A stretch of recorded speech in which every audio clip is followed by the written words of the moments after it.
माता की, भारत माता की, भारत माता की। आंध्र प्रदेश के गवर्नर अब्दुल नजीर जी, गोवा के गवर्नर और इस धरती के संतान अशोक गजपति राजू जी, सीएम मेरे मित्र चंद्रबाबू नायडू जी, डिप्टी सीएम भाई पवन कल्याण जी, मंत्रिमंडल में मेरे साथी, युवा ऊर्जा से भरे हुए भाई राममोहन नायडू जी, चंद्रशेखर पेम्मसानी जी, भूपति राजू श्रीनिवास वर्मा जी, राज्य सरकार के मंत्री भाई नारा लोकेश जी, उपस्थित अन्य जनप्रतिनिधिगण, देवी और सज्जनों, अंदरिकी नमस्कारम।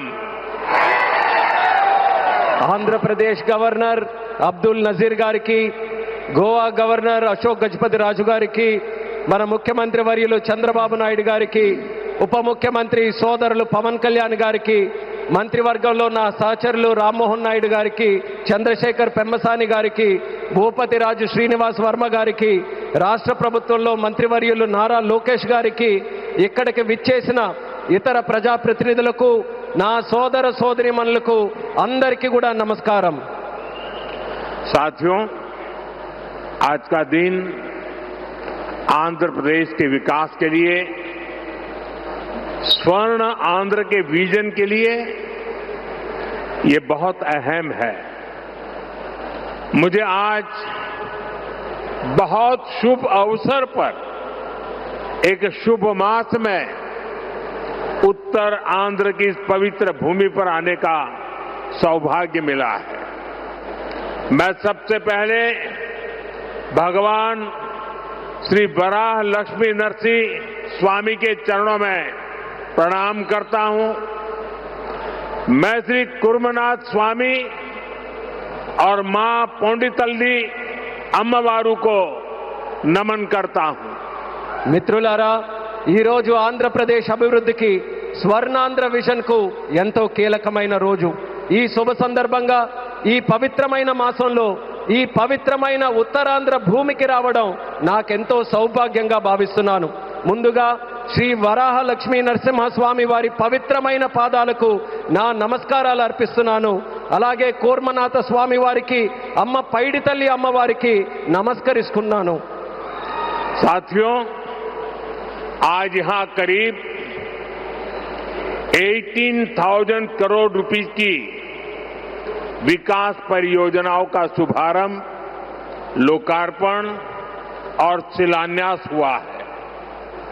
एयरपोर्ट के साथ साथ ये प्रोजेक्ट आंध्र की रोड कनेक्टिविटी से भी जुड़े हैं। इनमें एनर्जी सिक्योरिटी से जुड़े प्रोजेक्ट भी हैं। ये विकास कार्य इस बात के प्रतीक है कि इस समय आंध्र की स्पीड से आगे बढ़ रहा है। मैं आप सभी को इन प्रोजेक्ट्स की बहुत बहुत शुभकामनाएं देता हूं। మిత్రులారా, ఈ రోజు దాదాపు 18,000 కోట్ల రూపాయలు విలువైన అభివృద్ధి ప్రాజెక్టులు ప్రారంభోత్సవం మరియు శంకుస్థాపన చేసుకుంటున్నాం। ఎయిర్పోర్ట్తో పాటు ఈ ప్రాజెక్టులు ఆంధ్రప్రదేశ్లో రోడ్ కనెక్టివిటీని కూడా మరింత బలోపేతం చేస్తాయి। వీటిలో ఎనర్జీ సెక్యూరిటీకి సంబంధించిన ప్రాజెక్టులు కూడా ఉన్నాయి। ఈ ప్రాజెక్టులు ఆంధ్రప్రదేశ్కు ఎంత వేగంగా ముందుకు తీసుకొని వెళ్తున్నాయనడానికి ఒక నిదర్శనం। ఈ ప్రాజెక్టుల కోసం మీ అందరికీ నా హృదయపూర్వకమైనటువంటి శుభాకాంక్షలు। साथियों, आज का ये आयोजन नया इतिहास, नए रिकॉर्ड इसे रचने का भी है। आज एक और विकास के नए रिकॉर्ड बन रहे हैं, तो साथ ही ढीमसा डांस का सांस्कृतिक रिकॉर्ड भी रचा गया है। और ये चंद्रबाबू की विशेषता है कि उन्होंने 2 क्षितिजों को छुआ है। एक तरफ ऊंची आसमान को छूने वाली व्यवस्था, एयरपोर्ट का निर्माण, और दूसरी तरफ मेरे यहां के आदिवासी बहनों के द्वारा ढीमसा नृत्य का विश्व रिकॉर्ड बनाना। मैं चंद्रबाबू के इस विजन को विशेष रूप से सराहना करता हूं। మిత్రులారా, ఈ రోజు ఒక కొత్త చరిత్ర, ఒక కొత్త రికార్డుని సృష్టించిన రోజు కూడా. ఒకవైపు అభివృద్ధిలో కొత్త రికార్డులు నమోదవుతున్నాయి, మరోవైపు దింసా నృత్యం కూడా ఒక సాంస్కృతిక రికార్డును సృష్టించింది. 13,000 से ज्यादा आदिवासी बहनों और बेटियों की प्रस्तुति, उनका उत्साह, उनका अनुशासन और आदिवासी संस्कृति का गौरव, यह दृश्य वाकई अद्भुत था। इसमें देश की विविधता की झलक भी थी और पीढ़ी दर पीढ़ी सहेज कर रखी गई जनजातीय विरासत भी थी। मैं इस प्रस्तुति के लिए आप सभी का और विशेष रूप से मेरी आदिवासी बहनों और बेटियों का बहुत बहुत अभिनंदन करता हूं। 13,000 మందికి పైగా గిరిజన పిల్లలు మరియు సోదరిమణుల తాలూకా ప్రదర్శన, వారి ఉత్సాహం, వారి క్రమశిక్షణ మన గిరిజన సంస్కృతికి సంబంధించిన ఒక గౌరవం. ఈ దృశ్యం నిజంగా అద్భుతంగా అనిపించింది. దీనిలో మన దేశం తాలూకా వైవిధ్యత కనిపించింది. అలాగే తరతరాలుగా సంరక్షించబడిన గిరిజన వారసత్వం కూడా ప్రతిబింబించింది. ఈ అద్భుతమైన ప్రదర్శనకు మన గిరిజన పిల్లలకు, సోదరిమణులకు, అలాగే ఇక్కడ ఉన్న అందరికీ కూడా నా హృదయపూర్వక అభినందనలు తెలియజేస్తున్నాను. साथियों, ये धरती अल्लूरी सीताराम राजू की धरती है। अल्लूरी सीताराम राजू जी ने जिस धरती पर आदिवासी हितों के लिए अपना जीवन समर्पित किया, आज उसी धरती पर आंध्र प्रदेश के एक नए एयरपोर्ट की शुरुआत हो रही है। ये एयरपोर्ट आंध्र और उत्तर आंध्र की ग्रोथ का रनवे है। ये आंध्र के युवाओं के बेहतर भविष्य का लॉन्च पैड है। मैं आंध्र प्रदेश के लोगों को, देश के लोगों को बहुत बहुत बधाई देता हूं। మిత్రులారా, ఈ నేల అల్లూరి సీతారామరాజు గారి నేల.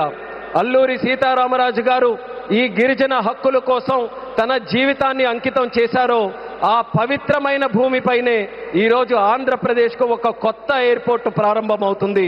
ఈ ఎయిర్పోర్ట్ ఆంధ్రప్రదేశ్, ముఖ్యంగా ఉత్తరాంధ్ర అభివృద్ధికి ఒక కొత్త రన్వేగా పనిచేస్తుంది. ఇది ఆంధ్ర యువత యొక్క ఉజ్వల భవిష్యత్తుకు ఒక కొత్త లాంచ్ ప్యాడ్ లా పనిచేస్తుంది. ఈ సందర్భంగా ఆంధ్రప్రదేశ్ ప్రజలకు మరియు దేశ ప్రజలకు నా హృదయపూర్వక అభినందనలు. साथियों, पहले जब एयरपोर्ट बनते थे तो एयरपोर्ट के नाम एक ही परिवार के नाम पर चढ़ जाते थे। हमने इस परंपरा को बदला। हमने अयोध्या में एयरपोर्ट का नाम वाल्मीकि के नाम से जोड़ा। हमने पंजाब में संत रविदास जी के नाम से एयरपोर्ट का नाम जोड़ा। और साथियों, केंद्र की एनडीए सरकार ने निर्णय किया है कि इस नए एयरपोर्ट का नाम श्री अल्लूरी सीताराम राजू के नाम पर होगा। आंध्र प्रदेश का जो भी नागरिक इस एयरपोर्ट से यात्रा करेगा, देश और दुनिया का जो भी नागरिक इस एयरपोर्ट से यात्रा करेगा, उसे अल्लूरी सीताराम राजू जी के नाम से जन सेवा और राष्ट्र सेवा की प्रेरणा मिलेगी। మిత్రులారా, ఒక గతాన్ని మళ్ళీ గుర్తు చేసుకుందాం. ఒక సందర్భంలో భారతదేశంలో ఏ ఎయిర్పోర్ట్ నిర్మించినా ఒక్క కుటుంబం తాలూకా పేర్లే దానికి పెట్టేవారు. ఆ చరిత్రని మళ్ళీ ఎన్డీఏ ప్రభుత్వం తిరగరాసింది. అయోధ్యలో ఎయిర్పోర్ట్ ప్రారంభిస్తే దానికి వాల్మీకి గారి పేరు పెట్టాం. అలాగే పంజాబ్లో సంత్ రవిదాస్ గారి పేరుతోని ఎయిర్పోర్ట్ని ప్రారంభించాం. అలాగే ఈ కేంద్ర ప్రభుత్వంలో ఎన్డీఏ కూటమి ఒక ముఖ్యమైన నిర్ణయం తీసుకుంది. ఈ కొత్త ఎయిర్పోర్ట్కి అల్లూరి సీతారామరాజు గారి పేరు పెట్టాలనే నిర్ణయం తీసుకుంది.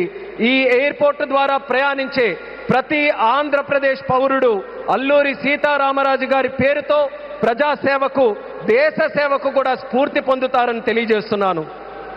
साथियों, बीते 12 इयर्स में देश के एविएशन सेक्टर ने असाधारण प्रगति की है। 2014 तक देश में केवल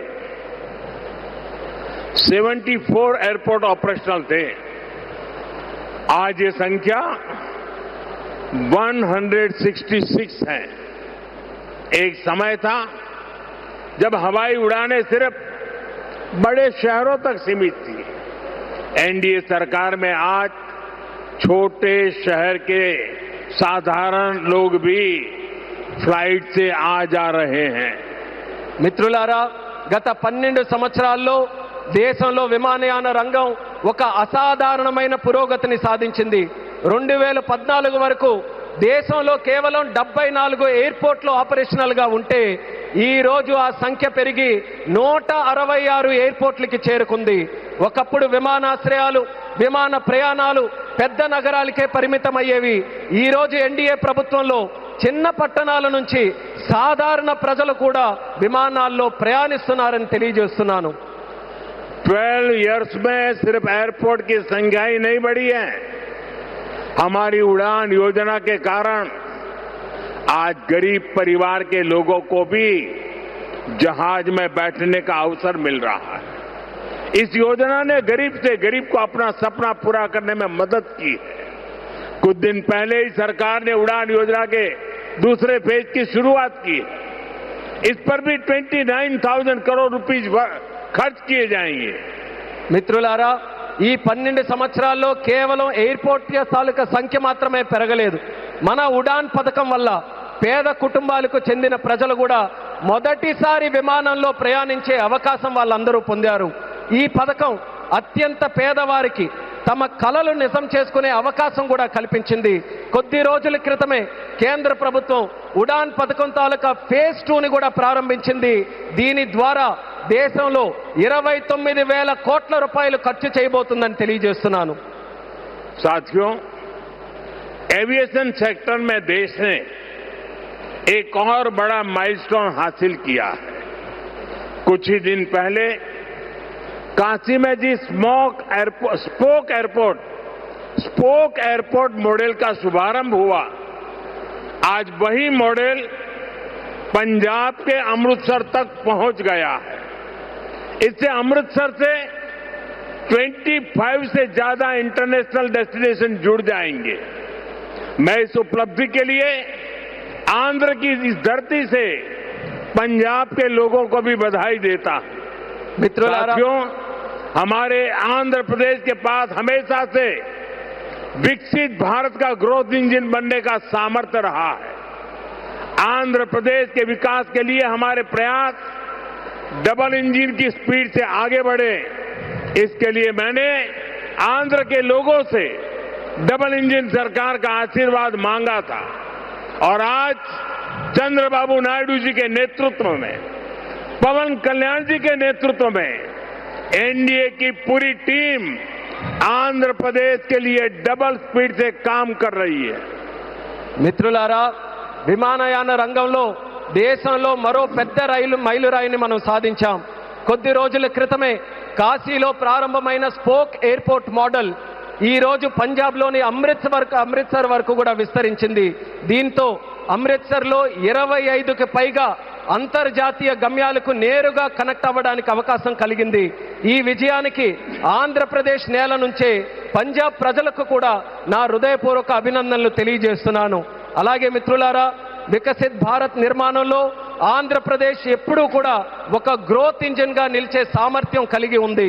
ఆంధ్రప్రదేశ్ అభివృద్ధి కోసం డబుల్ ఇంజిన్ వేగంతో మా ప్రయత్నం ముందుకు సాగాలని నేను ఆంధ్ర రాష్ట్ర ప్రజలకు డబుల్ ఇంజిన్ ప్రభుత్వం కోసం ఆశీర్వాదాన్ని నేను కోరాను. ఈరోజు చంద్రబాబు నాయుడు గారి నాయకత్వంలో, పవన్ కళ్యాణ్ గారి నాయకత్వంలో ఎన్డీఏ టీం మొత్తం ఆంధ్రప్రదేశ్ అభివృద్ధి కోసం డబుల్ వేగంతో పనిచేస్తుందని గర్వంగా తెలియజేస్తున్నాను. साथियों, आज देश ब्लू इकोनॉमी को लगातार मजबूत कर रहा है. हमारा विजन है कि पूरा क्षेत्र कोस्टल इकोनॉमिक कॉरिडोर के रूप में विकसित हो. इसी लक्ष्य के साथ विशाखापट्टनम से कृष्णापट्टनम तक हमारे पुराने पोर्ट्स को आधुनिक रूप दिया जा रहा है. इसके अलावा मुलापेटा और रामायापट्टनम में हम नए पोर्ट भी बना रहे हैं. మిత్రులారా, ఈ రోజు దేశం బ్లూ ఎకానమీని నిరంతరం బలోపేతం చేస్తుంది. మా విజన్ ఈ మొత్తం ప్రాంతాన్ని ఒక కోస్టల్ ఎకనామిక్ కారిడార్ గా అభివృద్ధి చేయడం. ఈ లక్ష్యంతో విశాఖపట్నం నుంచి కృష్ణపట్నం వరకు మన పాత పోర్ట్స్ అన్నిటినీ కూడా ఆధునీకరిస్తున్నాం. అదే సమయంలో మూలపేట మరియు రామయ్యపట్నంలో కొత్త పోర్ట్స్ ని కూడా మనం నిర్మించబోతున్నాం. साथियों, पोर्ट डेवलपमेंट के साथ साथ पूरे आंध्र में हाईवे और एक्सप्रेसवे का नेटवर्क तैयार हो रहा है. विशाखापट्टनम रायपुर एक्सप्रेसवे जैसे प्रोजेक्ट इस पूरे क्षेत्र को रफ्तार दे रहे हैं. మిత్రులారా, పోర్టుల అభివృద్ధితో పాటు ఆంధ్రప్రదేశ్ మొత్తం హైవేస్, ఎక్స్ప్రెస్వేస్ నెట్వర్క్ ని విస్తృతంగా పెంచుకుంటూ పోతుంది. విశాఖపట్నం రాయ్పూర్ ఎక్స్ప్రెస్ వే వంటి ప్రాజెక్టులు ఈ ప్రాంతానికి సరికొత్త వేగాన్ని అందిస్తున్నాయి. साथियों, ये पूरा रीजन देश के बड़े औद्योगिक केंद्रों से आसानी से जुड़े, इसके लिए आज आंध्र प्रदेश में करीब 1 लाख करोड़ रुपीस की रेलवे परियोजनाओं पर काम चल रहा है. राज्य के पूरे रेल नेटवर्क का इलेक्ट्रिफिकेशन हो चुका है. यहां 70 से ज्यादा रेलवे स्टेशनों को भी आधुनिक बनाया जा रहा है. మిత్రులారా, ఈ ప్రాంతం మొత్తం దేశంలోని ప్రధాన పారిశ్రామిక కేంద్రాలతో మరింత సులభంగా అనుసంధానం అవ్వడానికి ఈ రోజు ఆంధ్రప్రదేశ్లో దాదాపు 1,00,000 కోట్ల రూపాయలు విలువైన రైల్వే ప్రాజెక్ట్స్ తాలూకా పనులు కూడా జరుగుతున్నాయి. రాష్ట్రంలో రైల్వే నెట్వర్క్ అంతా ఇప్పటికీ పూర్తిగా ఎలక్ట్రిఫికేషన్ అయ్యింది. అదేవిధంగా 70కి పైగా రైల్వే స్టేషన్లు కూడా ఆధునీకరిస్తున్నాం. साथियों, आज इस क्षेत्र के विकास में पीएम गति शक्ति नेशनल मास्टर प्लान भी बड़ी भूमिका निभा रहा है. पीएम गति शक्ति के माध्यम से इस पूरे क्षेत्र में रेल, पोर्ट और एयरपोर्ट को एक साथ जोड़ा जा रहा है. जब यहां ये आधुनिक लॉजिस्टिक नेटवर्क तैयार हो जाएगा तो उद्योगों को बेहतर कनेक्टिविटी मिलेगी, किसानों को फायदा होगा और ईज ऑफ डूइंग बिजनेस भी बढ़ेगा. మిత్రులారా, ఈ ప్రాంత అభివృద్ధితో పీఎం గతి శక్తి నేషనల్ మాస్టర్ ప్లాన్ కూడా కీలక పాత్ర పోషిస్తుంది. పీఎం గతి శక్తి ద్వారా రైల్ కానీ, పోర్ట్ కానీ, ఎయిర్పోర్ట్లు కానీ ఒక సమగ్ర నెట్వర్క్ గా అనుసంధానం చేస్తున్నాం. ఈ ఆధునిక లాజిస్టిక్స్ నెట్వర్క్ పూర్తయిన తర్వాత పరిశ్రమలకు మరింత మెరుగైన కనెక్టివిటీ లభిస్తుంది, రైతులకి ప్రయోజనం చేకూరుతుంది, అలాగే ఈజ్ ఆఫ్ డూయింగ్ బిజినెస్ కి కూడా మరింత పెరుగుతుంది. साथियों, आंध्र प्रदेश हमेशा भविष्य की सोच रखने वाला प्रदेश रहा है. सॉफ्टवेयर, आईटी और टेक सेक्टर में आंध्र के युवाओं ने पूरी दुनिया में अपना डंका बजाया है और इसलिए सरकार यहां के टैलेंट को आंध्र प्रदेश की डेवलपमेंट पावर से जोड़ना चाहती है. మిత్రులారా, ఆంధ్రప్రదేశ్ ఎప్పటి నుంచో భవిష్యత్తును దృష్టిలో పెట్టుకొని ముందుకు సాగే రాష్ట్రం. సాఫ్ట్వేర్ కానీ, ఐటీ కానీ, టెక్ రంగాల్లో కానీ ఆంధ్రప్రదేశ్ యువత ప్రపంచవ్యాప్తంగా తన ప్రతిభను చాటుకున్నారు. అందుకే ఇక్కడ యువత తాలూకా ప్రతిభను ఆంధ్రప్రదేశ్ తాలూకా అభివృద్ధి శక్తితో అనుసంధానం చేయాలని ప్రభుత్వం కోరుకుంటుంది. हमारे टैलेंटेड युवाओं की प्रतिभा का लाभ आंध्र प्रदेश और देश को ज्यादा से ज्यादा मिले, ये बहुत आवश्यक है। इसके लिए हमारा फोकस अब सेमीकंडक्टर जैसी फ्यूचरिस्टिक टेक इंडस्ट्री पर है। विशाखापट्टनम में नए सेमीकंडक्टर प्लांट का शिलान्यास इसी दिशा में एक बहुत बड़ा कदम है। మన ప్రతిభావంతులైన యువత సామర్థ్యం ఆంధ్రప్రదేశ్కే కాకుండా దేశానికి మరింత ఉపయోగపడాలి. అందుకే ఇప్పుడు మా దృష్టి సెమీకండక్టర్ వంటి ఫ్యూచరిస్టిక్ టెక్ ఇండస్ట్రీస్ పై ఉంది. విశాఖపట్నంలో కొత్త సెమీకండక్టర్ ప్లాంట్ తాలూకా శంకుస్థాపన ఆ దిశగా ఒక గొప్ప అడుగుగా నేను భావిస్తున్నాను. चंद्रबाबू के नेतृत्व में हमारा आंध्र अब सॉफ्टवेयर के साथ साथ मैन्युफैक्चरिंग का भी हब बनेगा। इससे आंध्र में फ्यूचरिस्टिक जॉब्स तैयार होगी, टेक इंडस्ट्रीज के लिए नया वातावरण तैयार होगा। చంద్రబాబు నాయుడు గారి నేతృత్వంలో ఇకపై మన ఆంధ్రప్రదేశ్ సాఫ్ట్వేర్ హబ్ మాత్రమే కాదు, మ్యానుఫ్యాక్చరింగ్ హబ్ గా కూడా ఎదగబోతుంది. దీంతో ఆంధ్రప్రదేశ్లో ఫ్యూచరిస్టిక్ జాబ్స్ సృష్టించబడతాయి. టెక్ ఇండస్ట్రీస్ కు అనుకూలమైన ఒక కొత్త ఈకో సిస్టమ్ కూడా ఇక్కడ ఏర్పడుతుంది. साथियों, वर्ल्ड इकोनॉमी में कहीं पर किसी भी ग्रोथ सेंटर का निर्माण सिर्फ एक फैक्ट्री से नहीं हो सकता। उसके लिए एक पूरे इकोसिस्टम की जरूरत होती है। आज आंध्र प्रदेश में हम ग्रोथ का वही इकोसिस्टम तैयार कर रहे हैं।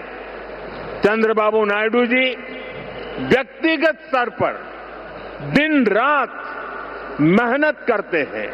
इसी का परिणाम है आज दुनिया की कई बड़ी बड़ी कंपनियां यहां निवेश करने के लिए आना चाहती हैं। మిత్రులారా, ప్రపంచ ఆర్థిక వ్యవస్థలో ఏ గ్రోత్ సెంటర్ అయినా ఒక్క ఫ్యాక్టరీతో నిర్మించబడదు. దానికోసం ఒక పూర్తి ఈకో సిస్టమ్ ని మనం ఏర్పాటు చేయాలి. ఈ రోజు ఆంధ్రప్రదేశ్లో మనం అలాంటి గ్రోత్ ఈకో సిస్టమ్ ని నిర్మించబోతున్నాం. మన ముఖ్యమంత్రి చంద్రబాబు నాయుడు గారు వ్యక్తిగతంగా రాత్రి పగలు రాష్ట్రం కోసం కష్టపడుతున్నారు. దాని ఫలితంగానే ఈరోజు ప్రపంచంలో ఉన్నటువంటి ప్రముఖ కంపెనీలు ఇక్కడ పెట్టుబడులు పెట్టడానికి ఎంతో ఆసక్తి చూపిస్తున్నాయి. साथियों, यहां सेमीकंडक्टर के साथ साथ एआई इंफ्रा और डेटा सेंटर पर भी काम हो रहा है। गूगल ने भी यहां $15 बिलियन के एआई और क्लाउड इंफ्रास्ट्रक्चर कैंपस की घोषणा की है। और भी कई ग्लोबल कंपनी यहां नई संभावनाएं देख रही हैं। इसका बहुत बड़ा फायदा आंध्र प्रदेश के साथ साथ देश के यूथ को हो रहा है। మిత్రులారా, ఇక్కడ సెమీకండక్టర్ తో పాటు ఏఐ ఇన్ఫ్రాస్ట్రక్చర్, డేటా సెంటర్స్ రంగాల్లో కూడా వేగంగా పనులు జరుగుతున్నాయి. గూగుల్ కూడా ఇక్కడ $15 బిలియన్ విలువైన ఏఐ మరియు క్లౌడ్ ఇన్ఫ్రాస్ట్రక్చర్ క్యాంపస్ ని ఏర్పాటు చేయబోతుంది. ఇంకా అనేక అంతర్జాతీయ కంపెనీలు కూడా ఇక్కడ కొత్త పెట్టుబడులకు అవకాశాలు చూస్తున్నాయి.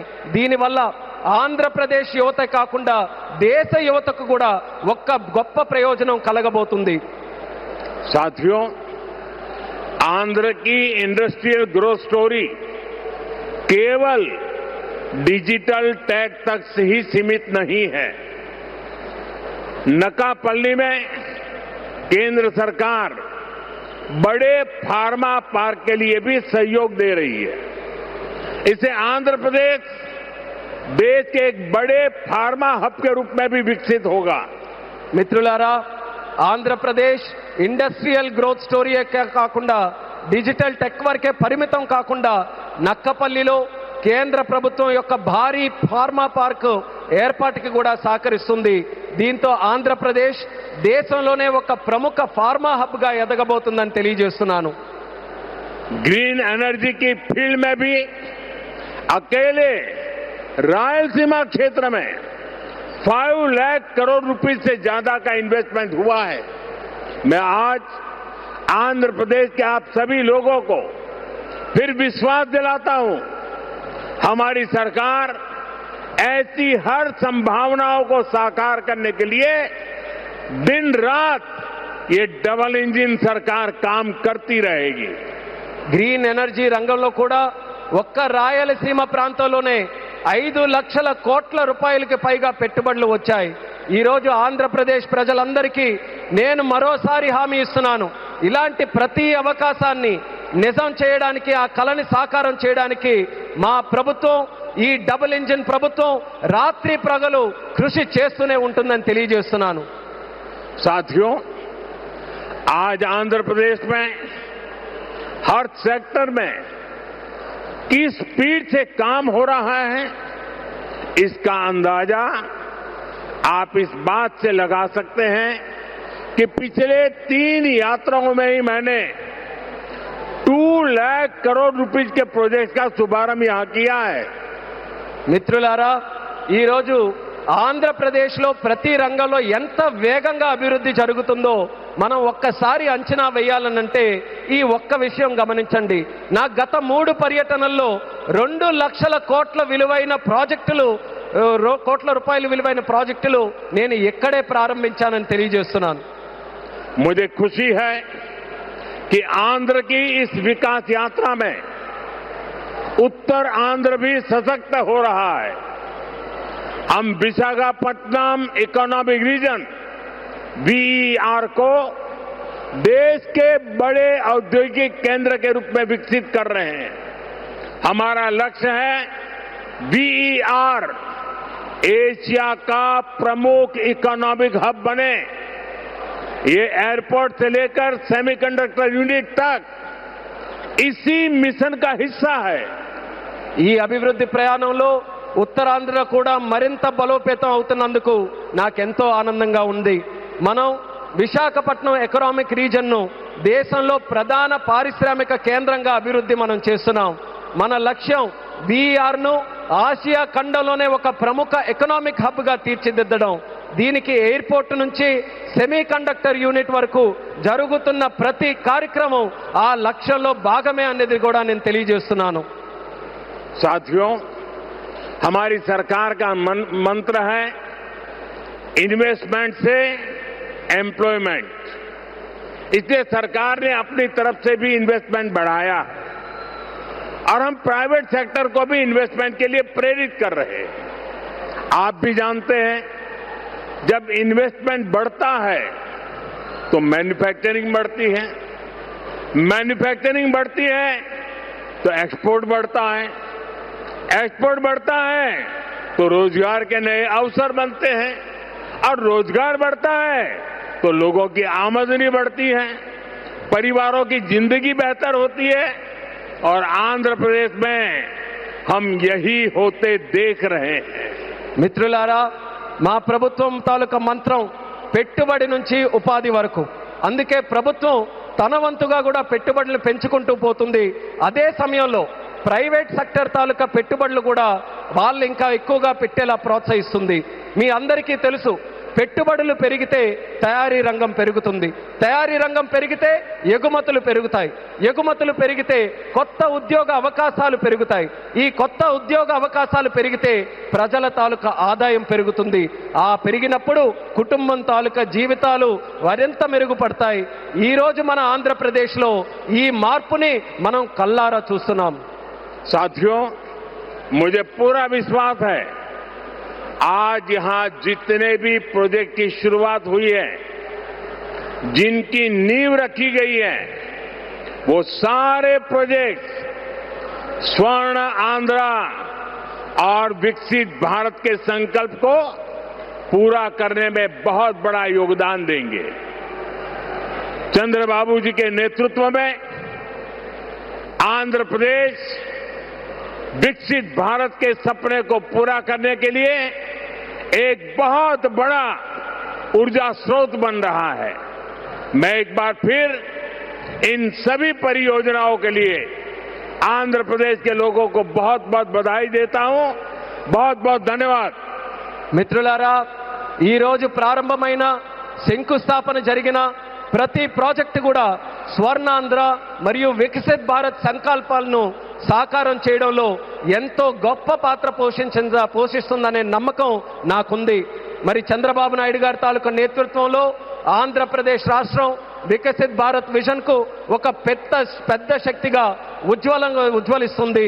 మరోసారి ఈ అన్ని ప్రాజెక్టుల సందర్భంగా ఆంధ్రప్రదేశ్ ప్రజలందరికీ నా హృదయపూర్వక అభినందనలు, అలాగే ఇక్కడికి విచ్చేసిన సోదర సోదరిమణులకి నా హృదయపూర్వక ధన్యవాదాలు తెలియజేసుకుంటూ నమస్కరిస్తున్నాను.